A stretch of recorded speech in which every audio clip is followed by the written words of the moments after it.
Hi there and welcome to my latest video on complex post-traumatic stress disorder. Do you or someone you care about suspect that you may have been subjected to complex trauma in childhood or earlier on in your life? Maybe you're wondering how you can get confirmation of this, whether there's an official diagnosis route.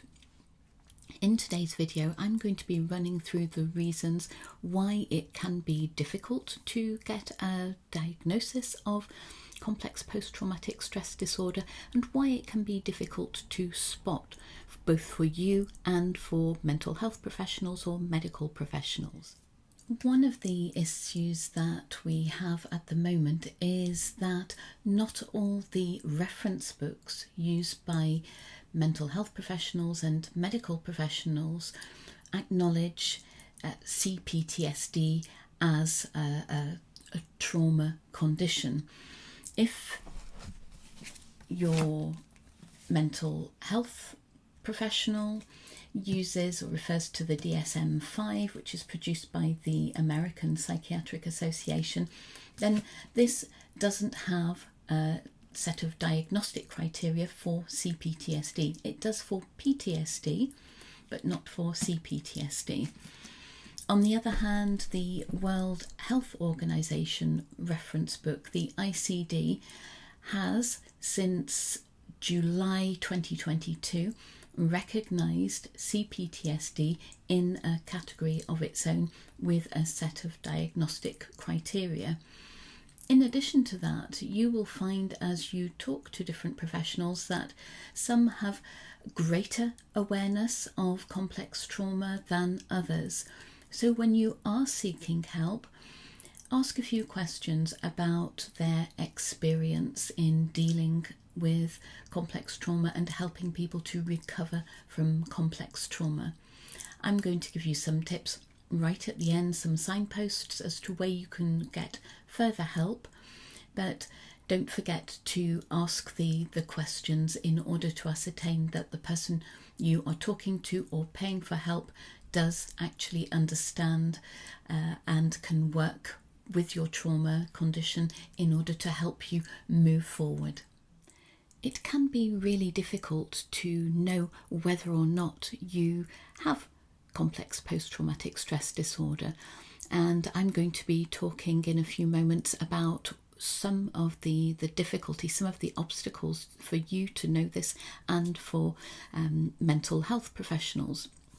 But I would say that in any case, a formal diagnosis can be helpful if that helps you to unlock certain types of help afterwards.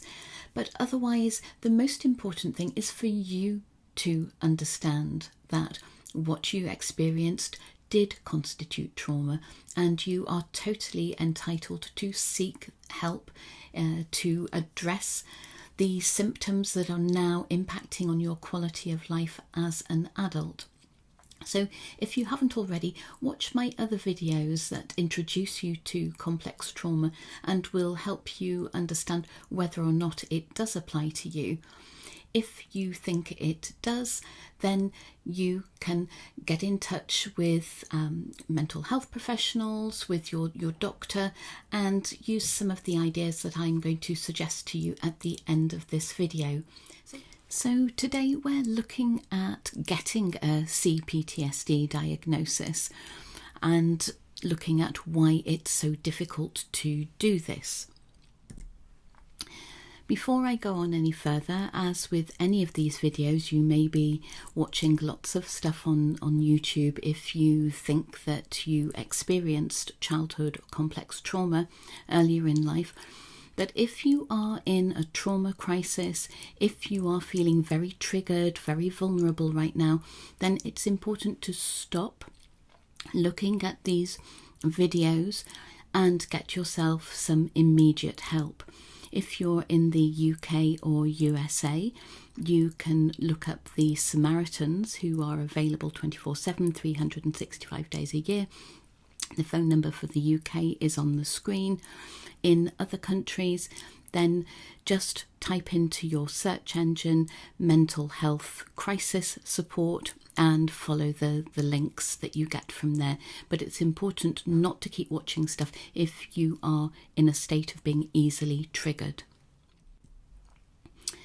Okay, so why exactly is it difficult to diagnose C-PTSD? And I've put diagnose in inverted commas for a couple of reasons. And first of all, as I explained at the beginning, in many cases there isn't an official diagnosis of C-PTSD available. And because of the complexity of C-PTSD and so many of the symptoms overlapping with other conditions, physiological or psychological, it can be really difficult to know. So you need to be able to talk to an understanding health professional who is going to look at the whole picture of what happened to you in the past, not just the symptoms of what is going on for you at this moment in time. So one of the reasons that it's difficult to know if you have C-PTSD is that a lot of the stuff that happened that was traumatic, that did constitute complex trauma, repeated neglect or abuse, happened before we became verbal, before we became able to consciously recall things and to talk about stuff that happened to us. So this is prior to the age of 2 or 3 years old. So we don't consciously remember, subconsciously we do, and I'm going to remind you about how that subconscious memory works in a few minutes. But also our body remembers, our body stores memories. So we may have physical reactions to people or to places or to certain events that don't make sense in adulthood, but this is our body remembering and reacting, responding just as if it were back in that time of complex trauma. The second reason is that much of what happens to a child experiencing abuse or neglect is played down, maybe and often by the perpetrator, but also potentially by other people in the family or in the household. Maybe other people are also afraid of the abuser and they are trying to keep the peace. They may encourage you to keep the peace, to not make a fuss. So it just becomes the way we do things, the way we the way we live our life in childhood, and we therefore don't get the message that what is happening is wrong in any way. So this leads us on to the next point, which is just taking this a step further. What happens in a complex traumatic series of experiences period is that trauma becomes normalized. As I just said, the people around us, just by their actions or their words, communicate to us that this is normal, and we don't know any different. So if we don't know any different, then we don't realise that there is something to tell maybe a teacher at school or another potentially trusted adult. Also, moving on to the next point, the trauma that a young child may be exposed to is hidden from the outside world, sometimes even hidden from other people within the family. So other people don't know this is going on, and therefore they don't react and they don't reach out to help us. Again, that reinforces this idea in a young child's mind that this is just normal childhood, this is just normal family life. So all of these things mean that it is, as the name suggests, complex post-traumatic stress disorder, that it is complex.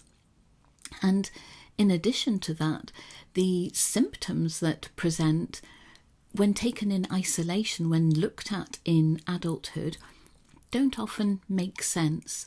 And if the mental health professional or the medical professional that you're working with doesn't ask about the whole picture, doesn't ask about your past, they may not find links back to early childhood trauma or complex trauma in the past. So here's your reminder about the subconscious mind and how it works, how it stores memories. So this is in another video. I'll pop a link to it below where I explain in more detail about complex post-traumatic stress disorder. But let's just have a quick recap to make sense of some of the things I've just told you. So if you see this circle as a whole, 100% representing your mind, it's only the top layer, the top 5 to 10%, that is your conscious mind. So that's above the orange line. This represents things that you very easily consciously remember, and this is the part of your mind that you use to operate on a day-to-day basis. So in this part of your mind, you may remember what you had for your last meal or what you wore to a certain party. It's the part of your mind that you use to decide what you're going to eat, what you're going to wear. But below that orange line, 95% of your mind is actually subconscious. So there are different layers within that subconscious, and we go down to the deep subconscious. So recent memories or memories that are re-triggered on a regular basis are going to be higher up, closer to the orange line, and memories from further in the past are going to be lower down. And beneath that thick blue line in your deep subconscious are things that were overwhelming at the time that they happened. You weren't able to deal with them. So you are going to stuff them down into your deep subconscious. And this means that you may not even remember. Quite often people with complex trauma history don't remember large parts of their childhood. And this is because it has been stuffed down. It was overwhelming, they couldn't deal with it, it was stuffed down, and they just used coping strategies, which later in life become maladaptive coping strategies, in order to survive, in order to get by on a day-to-day basis. The problem with things that have been stuffed down into our deep subconscious is that just as toxic waste at the bottom of a river or the bottom of a lake does actually seep up into the main body of water, so too do subconscious thoughts and memories. So we're not aware of this, but they do start to travel in a way and to move closer to our conscious level of thinking. And this may start to affect our mood. We may experience depressive periods and thoughts, or it may be the other end of the spectrum in terms of anxiety, feeling more anxious. As this toxic deep subconscious set of thoughts and memories continues to seep upwards into the rest of our awareness, we still may not know what is triggering us, what is creating thoughts, unhelpful, unhealthy, unwanted thoughts, and as they move further up, triggering certain behaviours. We may do something or react to a person or a place or a criticism in a very extreme way and really not know where that has come from. But In actual fact, it has been a re-triggering of something that happened a long time ago that was buried. So why is it important to know if we have complex post-traumatic stress disorder? If we know that the root causes of our addictions, our relationship issues, our anxiety, our depression, whatever else may be going on is in complex trauma, then it means we can undertake the right sort of work on ourselves. We can work with a therapist, we can work within a support group and focus on the root cause rather than the symptoms that have manifested. So it's really important to know where that behaviour, that state of mind comes from. It will point us in the right direction. So what can you do then if you believe that you have complex trauma, complex post-traumatic stress disorder? There are many things you can do depending on the access you have to resources. So if you have a trusted friend who is understanding, you can begin by confiding in them and getting used to talking, maybe in a small way, maybe in light touches to begin with. But as that trust grows, you can talk a little more and use this as a way of getting things up to the surface, that conscious layer of your mind, so that you can begin to address things. You can work one-to-one with a therapist, with a mental health professional, and if you do feel that you are vulnerable, if you do feel very easily triggered, then this is going to be the best way to do that. Make sure that you choose a therapist who is accredited and ask them about their experience of working with clients who have complex trauma. If you have a good connection with your doctor, then you could also have a chat to him or her and find out what help is available in your area. You could join a support group. You could continue with this psychoeducation. Watching this video is actually psychoeducation, where you are educating yourself about psychological matters, improving your understanding. In the same way, attending webinars delivered by professionals who have information that is valuable to you about complex trauma. And there are many books and guides that you can get hold of that will give you some more of this information and some pointers as to the next step you could take. I'm going to put details of lots of resources, ways that you could work with me one-to-one or join one of my support coaching groups in the description below. If you have any questions, any comments, then please do pop them in the comments section, and don't forget to like this video if you've enjoyed it and subscribe so that you get notifications of the next time I put a video out. Thank you so much for watching and listening. Have a great day, and I'll see you next time.